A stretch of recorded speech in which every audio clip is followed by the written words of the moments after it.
Tenemos la segunda semana consecutiva negativa para el mercado, con el S&P 500 cayendo 2.73%, eso es un negativo 18% desde su punto máximo. El Nasdaq esta semana cayó un 3.25%, un 28.62% de su punto máximo, y el Russell 2000, que son las empresas pequeñas, cayó un 2.7%, un menos 14% desde su punto máximo.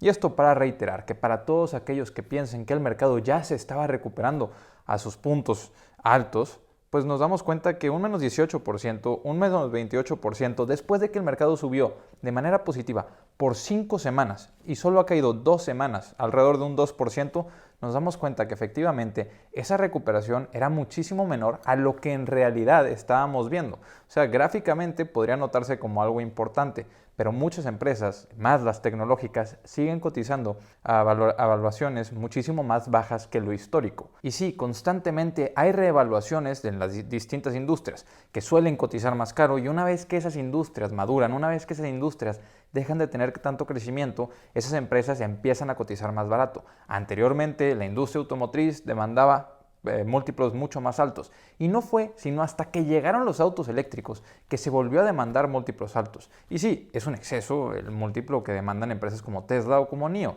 pero si vemos Ford y General Motors tardaron años para poder volver a cotizar a los múltiplos históricos que anteriormente tenían, ya que actualmente con su lanzamiento de vehículos eléctricos comienzan a cotizar como anteriormente lo hacían. Ya no podemos decir que están baratas estas empresas, podríamos decir que están dentro de su rango histórico de valoración, inclusive un poco por encima. Ahora, el mercado actualmente tiene muchísimas divisiones, pero si hay algo que deja de tener tantas diferencias es la Fed. La Fed parece ser que comienza a estar de acuerdo. Y sí, Powell nos decía hace 2 semanas que iban a actuar de manera firme y que se iban a guiar, o que al menos él esperaba que se guiaran por las enseñanzas que la historia les ha dejado. No van a cometer los errores que se cometieron en el pasado. No van a permitir que la inflación se descontrole. Y sale el presidente de Nueva York a decir que él espera que las tasas de interés estén por encima del 3.5% al terminar 2023. Anteriormente se tenía esperado que las tasas comenzasen a bajar en el segundo tramo del año 2023, por lo cual tendríamos 2 trimestres probablemente en los que empezarían a bajar las tasas en 2023. Pero la Fed nos está indicando lo contrario, que las tasas elevadas se van a mantener ahí de manera prolongada, al menos a terminar el 2023. Lo mismo nos dice el presidente de la Fed de Chicago, que espera que las tasas estén en un 4% al terminar 2023, más elevado que lo que espera el presidente de la Fed de Nueva York. Y también se les une la presidenta de la Reserva Federal de Cleveland, la cual espera que esté también en un más 4%, pero para mitad del siguiente año. O sea, una subida de tasas más agresiva que lo que los demás esperan, y espera que se mantengan ahí sin recortes en 2023. Entonces, llegar más agresivamente al 4% y cerrar el año 2023 con ese 4% en las tasas. Estas acciones o estos movimientos por sobre las tasas de interés, nada más como referencia, no se ven desde los años 1980. Entonces, estaríamos teniendo movimientos tan agresivos en las tasas de interés que no veíamos desde los 80. Y esto no necesariamente es algo malo. Entendemos que uno de los objetivos más importantes es mantener la inflación controlada, y esto es lo que se espera lograr con esta subida de tasas. Y sí, actualmente, con todos estando poniéndose de acuerdo poco a poco, más de ellos esperando que no haya recortes de tasas en 2023, no solo ponen un tono negativo para el mercado, que es lo que ha estado aumentando la volatilidad de estos últimos días y a lo que se le atribuye la caída de la bolsa de estas últimas 2 semanas, sino que es lo que nos tiene nerviosos para estas próximas semanas. ¿Por qué? Porque la Fed lo que ha estado haciendo desde inicios de año es simplemente hablar y hablar, y actúa un poco distinto a lo que nos dicen, y luego reajustan. Entonces, si nos dicen que la expectativa es que suban las tasas en un punto 25%, antes de la junta resulta que la subida de tasas ya esperan que sea de un punto 50%. Y justo cuando la subida de tasas lo hacen. Entonces, tratan de soltar la información de una manera paulatina. Primero nos dicen las cosas de una manera tranquila, después nos lo aumentan un poco más agresivo, y luego cumplen con esa agresividad que habían planteado, pero fallando con la expectativa antes de esa. Por lo cual en la Fed es complicado confiar, pero es ser realistas a que ya no podemos esperar que la Fed salga a salvar el mercado, sino que vamos a tener que estar confiando en nuestras empresas. Y cuando hay este tipo de contracciones económicas, ya que recordemos llevamos 2 trimestres negativos del PIB en los Estados Unidos, cuando hay este tipo de contracciones económicas pueden pasar dos cosas normalmente para las empresas, descontando la posibilidad de quebrar, porque eso siempre va a estar ahí. Pero cuando hay una contracción económica, el empeoramiento en la relación de deuda es algo que puede pasar.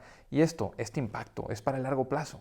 Una vez que tú empeoras tu deuda, tienes más intereses por pagar. Y si estás en un momento de contracción en el cual además te están subiendo las tasas de interés porque tienen que luchar contra la inflación, pues tienes un doble impacto negativo, que eso va a afectar a la empresa a muy largo plazo. Por lo cual, si tú anteriormente esperabas un crecimiento en las utilidades de la empresa de un 5% y ahora tienen más deuda y tienen que pagar más intereses a tasas más elevadas de lo que anteriormente esperabas, pues vas a tener que reajustar tu expectativa, no solo para el siguiente año, sino para los siguientes 5, 7, 10 años, lo que se tarden en pagar esa deuda y en normalizar sus márgenes a lo que anteriormente eran. Pero también está la otra opción, que es lo que hemos estado viendo que empresas como Microsoft, como Salesforce han estado haciendo, que es ser más eficientes, salir más eficientes de este tipo de contracciones económicas. Es un indicador para poderte dar cuenta en dónde es donde puedes efectivamente tener un mejor desempeño, dónde es que puedes recortar tanto empleados como presupuestos para poderte seguir desempeñando, así mejorando los márgenes o manteniendo los márgenes a un mismo ritmo sin afectar el futuro de la empresa. De hecho, mejorando el futuro de la empresa porque actualmente eres más eficiente y cuando haya una expansión económica vas a tener una ventaja considerable a la que anteriormente tenías. Entonces, no solamente es revisar la ciclicidad de las empresas, darnos cuenta de si estas empresas van a desempeñarse bien o lo van a hacer mal en un escenario económico complicado, sino también ver cómo es que se van a desempeñar los años siguientes a la contracción económica, los años siguientes al impacto que tuvieron estos sobre su presente, porque las empresas tienen que actuar y lo que hagan en estos momentos van a definir mucho del futuro, más de lo que algunos quisieran aceptar. Ahora, para poder ir cerrando este tema de la Fed, nada más revisar dos fechas importantes, que son las siguientes. El 13 de septiembre se publica el nuevo resultado de inflación, lo cual nos va a dar mucha información acerca de lo que va a hacer la Fed en su junta del 21 de septiembre. Esas son las dos fechas más importantes, por lo cual ha estado tan volátil el mercado que no solamente no sabemos si la inflación ya tuvo su pico y vamos a continuar descendiendo o si va a continuar habiendo mucha volatilidad también en las lecturas de inflación, sino que cómo es que la Fed va a actuar efectivamente el 21 de septiembre y qué justificación tiene, qué va a hacer y qué nos van a comunicar para su próximo paso, ya que vemos que en general se están poniendo de acuerdo la mayoría de los jugadores de la Fed en ser bastante más agresivos con las subidas de tasas de interés. Y podemos pasar a mencionar dos noticias que a mí me parecen bastante interesantes, como que el 7 de septiembre se revela el nuevo iPhone y el nuevo Apple Watch. Pero no solo eso, sino que Amazon sorprende. Y sorprende porque así como tiene una de las series más caras de toda la historia, en la cual ha estado invirtiendo alrededor de $1.000 millones, que es la serie de Lord of the Rings o del Señor de los Anillos, una precuela, se llama Ring of Power. Ellos tuvieron y publicaron la información de que en el debut tuvieron más de 25 millones de vistas.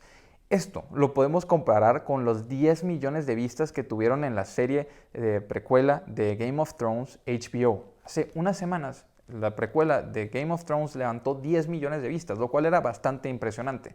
Pero en el debut de esta nueva serie de Amazon, nos damos cuenta que Amazon efectivamente está haciendo grandes inversiones. Creíamos que no iban a publicar números específicos a Prime y a cuál es el desempeño que tienen, pero estos números pareciera que los tuvieron que haber publicado y que los publicaron únicamente porque fueron tan sorprendentes. 25 millones de vistas en su debut, algo increíble en el streaming. Y Amazon está tomando un posicionamiento enorme, por lo cual vemos con el contenido que están creando de bastante calidad al parecer y que ha estado teniendo muy buenas reseñas de los usuarios. Entonces Amazon se está posicionando de una manera excelente, de la cual yo jamás me hubiera imaginado. Yo pensaba que lo de Amazon Prime, era solamente algo secundario y que más que producir iban a asociarse con otras empresas para poder poner contenido. Pero no, están haciendo una gran labor de producir contenido.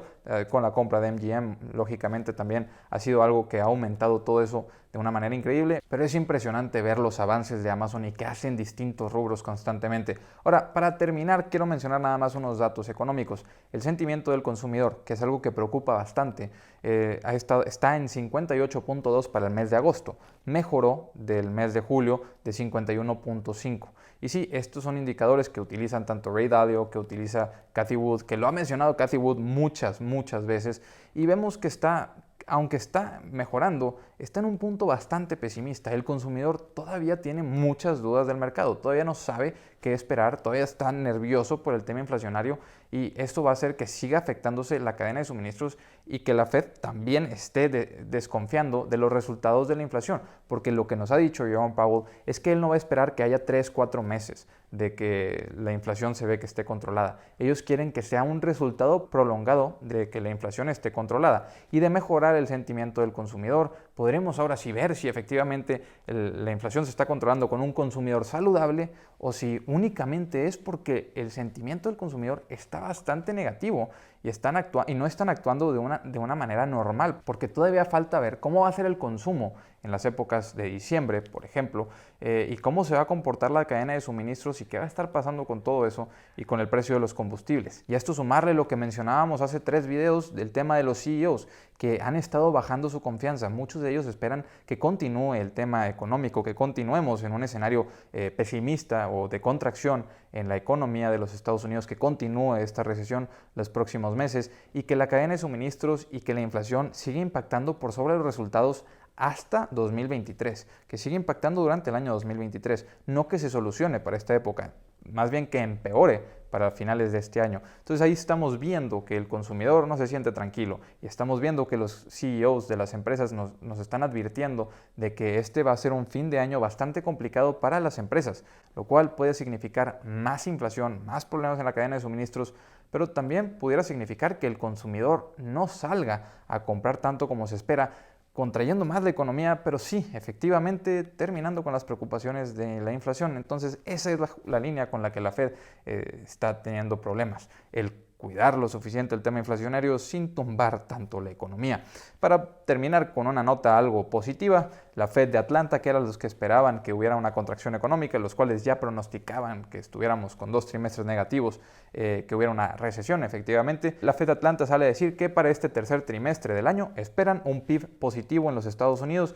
Entonces, el primer trimestre positivo después de los otros 2 negativos que tuvimos, una nota bastante positiva, y con eso podemos cerrar este video. La Fed ha estado causando volatilidad en el mercado. Vamos a tener mucho más tranquilidad a partir del 21 de septiembre que veamos cómo actúa la Fed después de que ellos tengan los datos de inflación el 13 de septiembre. Vamos a ver qué sucede con las series de Amazon si continúan creando tanto contenido tan valioso de acuerdo a los consumidores y que se compara fuertemente con el contenido de HBO. Y muy importante, vamos a seguir viendo qué sucede con los fundamentales de las empresas y con el crecimiento económico en este próximo trimestre. Inversionistas, hasta aquí les dejo este video, les dejo el grupo de Facebook en la descripción por si quieren unir, les dejo el Instagram, el Twitter por si me quieren ir a seguir. Nos vemos a la próxima, hasta luego.